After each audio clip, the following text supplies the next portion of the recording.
corazón, mi corazón.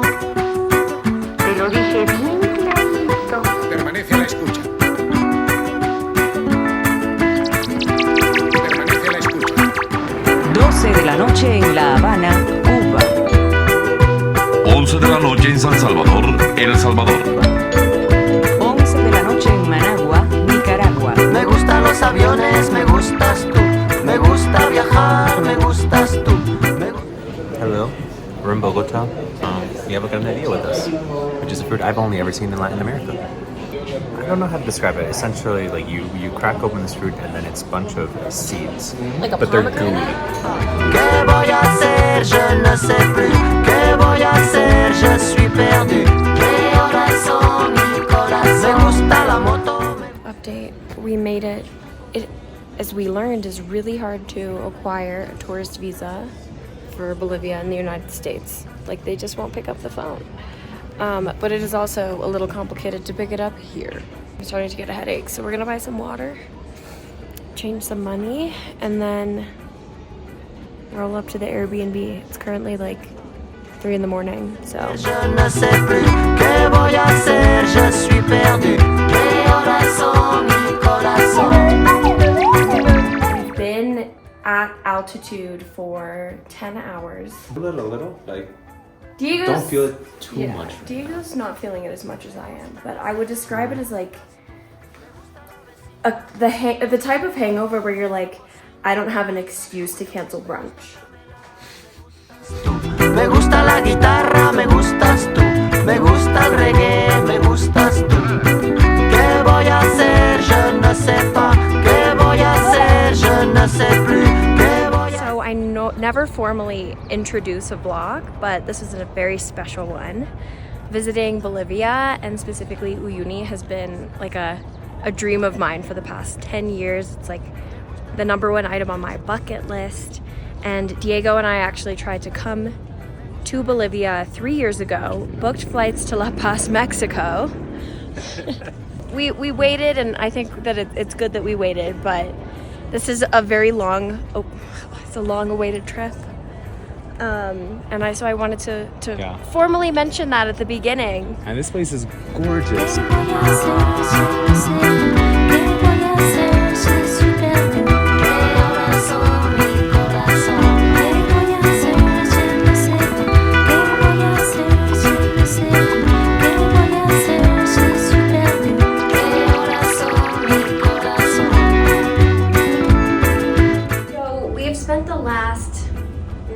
Hour and a half on the teleférico system, which is the major form of public transit in La Paz and El Alto. It is crazy, and it's so much fun. The whole thing cost like $3. Yeah, $3 for full loop. Yeah. Wait, what? Yeah. $3 for milk class. A la bin, a la van, a la bim bom ban. Oplati, oplata, oplatita ta. A la bin, a la van, a la bim bom ban.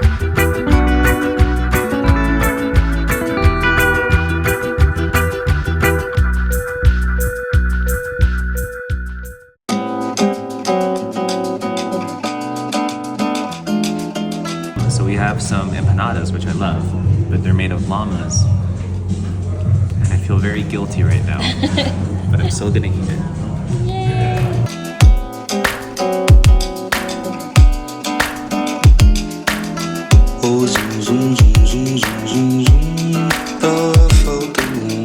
Are on the Calle de las Brujas. Beautiful, but there's so many llamas, dead llamas.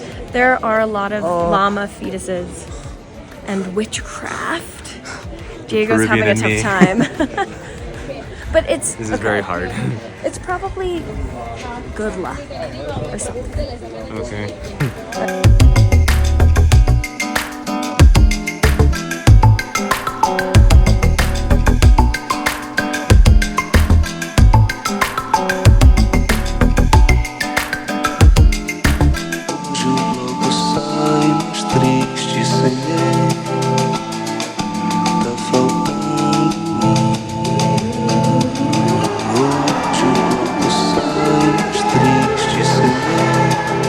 So we're back from our evening activities. First, we went to see a Cholitas wrestling display.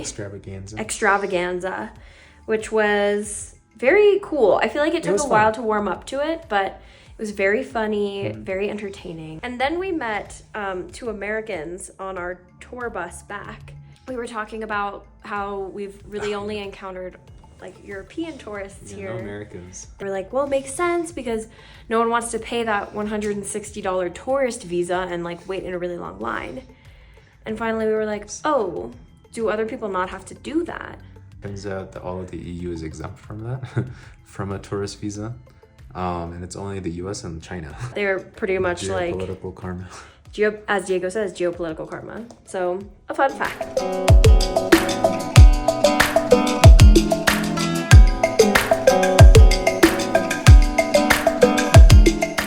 Is that Neil Armstrong came and he said that it looked like the moon's surface, which is why it's called Valley of the Moon.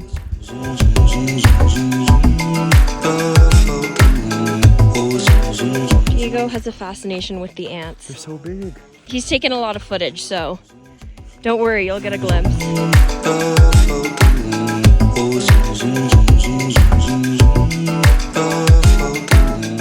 What do you think of this, Caroline? I'm worried about the Inca Trail because this little hour-long loop kind of... Don't trauma dump on me. This is salteña, which is like a Bolivian empanada. It's full of soup, so the challenge is can you eat it without like all the juices coming out?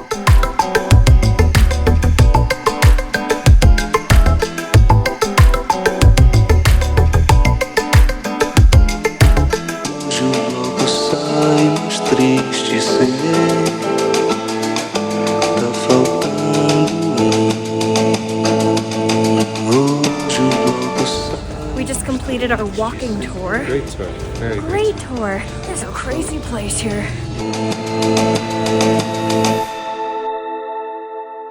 So we're back in the airport. We went to exchange just a few more dollars for Bolivianos and noticed that the euro is twice as strong as the dollar here. Yeah, it's April 2025.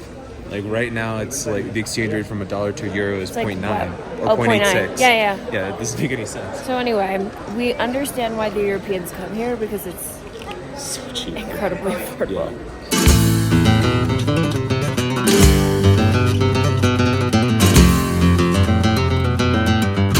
Current update. Yeah. We've acquired these cool bottle bags for our days in the desert. I'm kind of disappointed that we're not staying in a salt hotel. Anyway, also my glasses broke, so I had to buy these off the street. Had a mini freak out about the tour being in Spanish, but we're gonna turn the attitude around. It's gonna be fun. We can have so much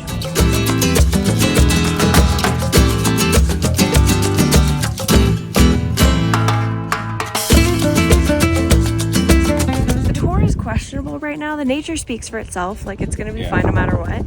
But like, there's like group consensus in our car that the vibe is kind of bad.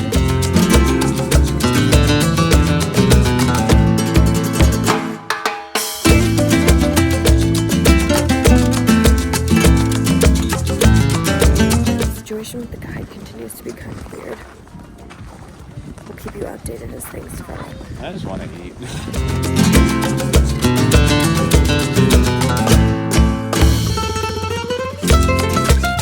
There apparently is a lot of lithium mining here. Don't tell Elon. Don't tell Elon. Don't put this on YouTube.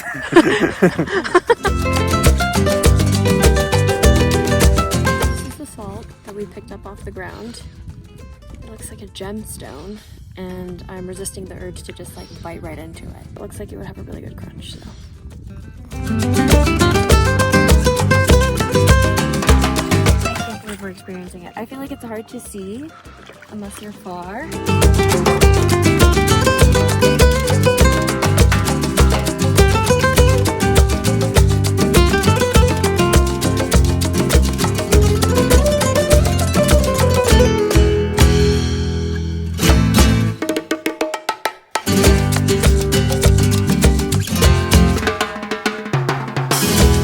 This really is absolutely gorgeous.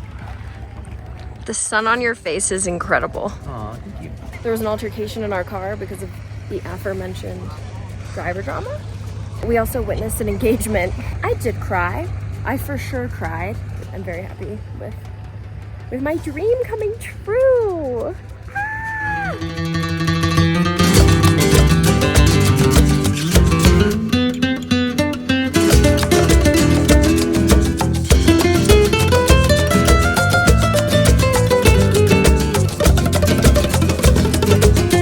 This feels like a YouTuber apology video.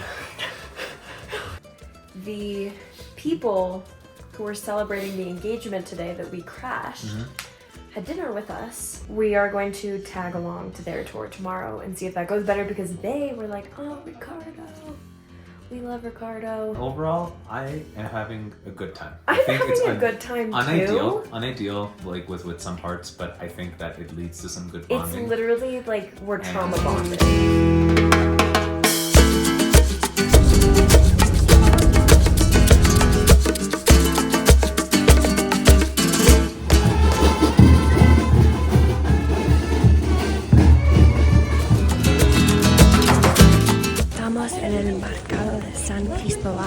Sí.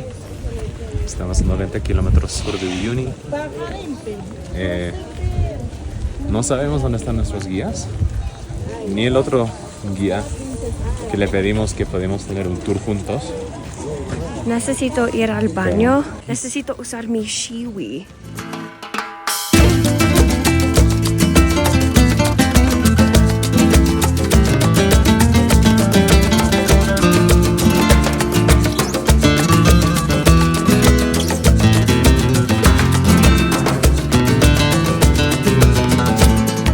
Like the coolest landscape that I've ever seen in my life. It's so big. The sky is huge. The mountains, the colors. It's just, the scale is just insane.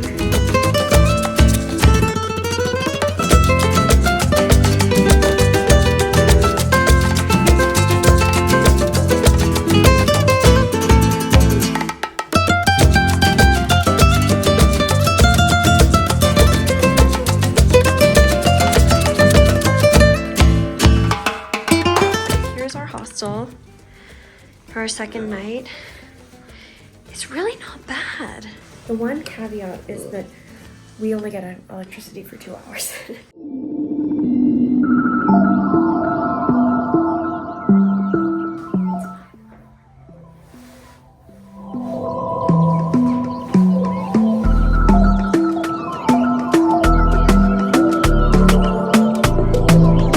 What time is it? 6:55. It is 6:55 in the morning. It is so cold. We are at above 16,000 feet in elevation at these geysers. They smell sulfuric and atrocious, but unfortunately standing in the vapor is super warm. So Nunca me sueltes, ponte cerca para decírtelo al oído. Te necesito, que muy lento se vaya la ropa, si sobra algo yo te lo quito. Laguna Verde. Between 2 and 4 it's green. Right now it's more reflective. It is also so cold, so I'm actually gonna get back in the car. Oh, lo necesito.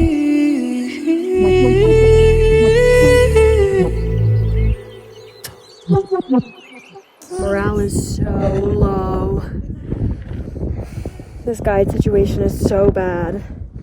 A rather disappointing update to the whole tour drama, but we're gonna have a chit chat with the agency when we get back. We're back in Uyuni. We're in the hotel Casa de Sal. It's a salt hotel, which is great because we didn't get to stay in a salt hotel the first night of the Salt Flats tour. It's like I had a sixth sense about that. The guide, when he dropped us off, he just put our stuff down and left. Literally left before we could even choose to not tip him. We did tip him and we were going to tip him, but then he left. I feel like I saw a lot of stuff, but like it's gonna be hard to remember it all because I don't have like a good fact. We know nothing. We'll be using ChatGPT to basically tell us about every single site we saw since we practically know nothing. At the end of the day, when you get a tour, you're really paying for the guide. If we had really shitty lodging, but a really good guide, I would be a lot happier than the reverse.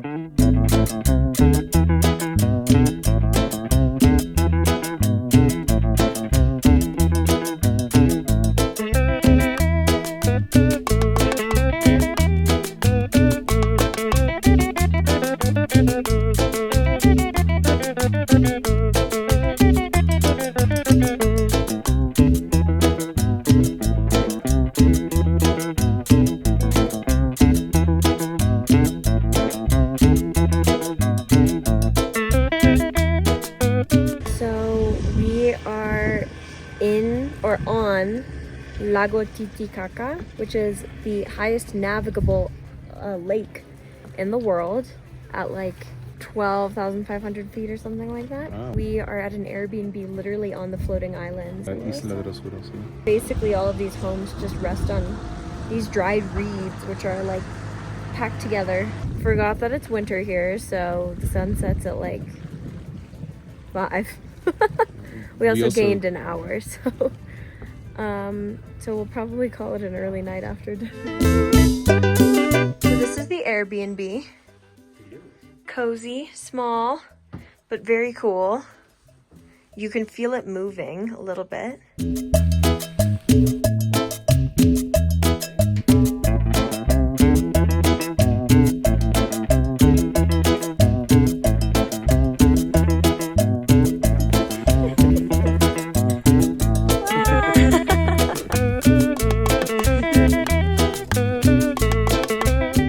Like the whole history of the lake, of how the islands function, and some of the Aymara lore, and like what brought them out here in the first place.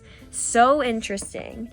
Now we're lying in the coziest bed under like 16 layers of blankets with hot water bottles.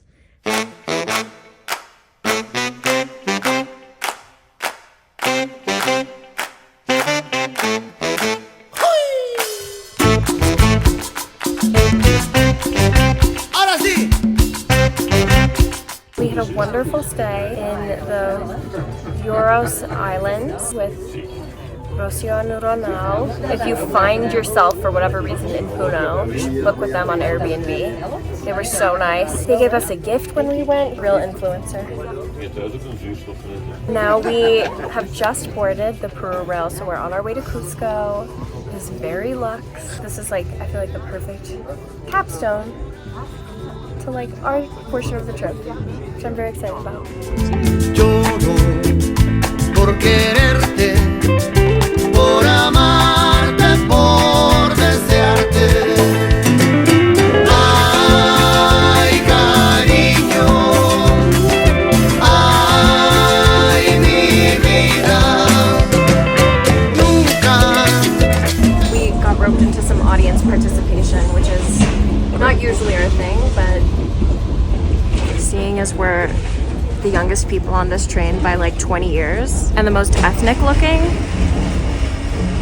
I guess it made sense. I can't blame them.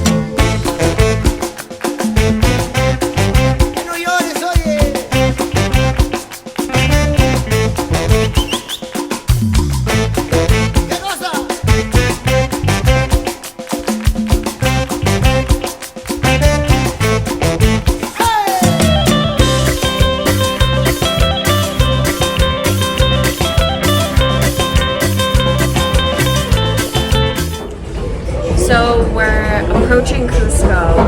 Sadly, this train ride is coming to an end. Honestly, this was my favorite thing we did.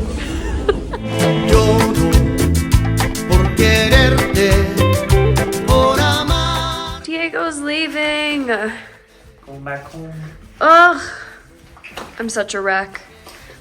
I will miss you.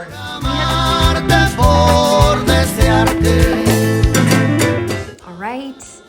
Diego is at the airport. I finally had a good shower. Margot, Morgan, Jess, and Aaron arrive in Cusco tomorrow for our adventures. But for that, you will have to wait for the next vlog. So on that note, thanks for watching, and I'll see you in the next one.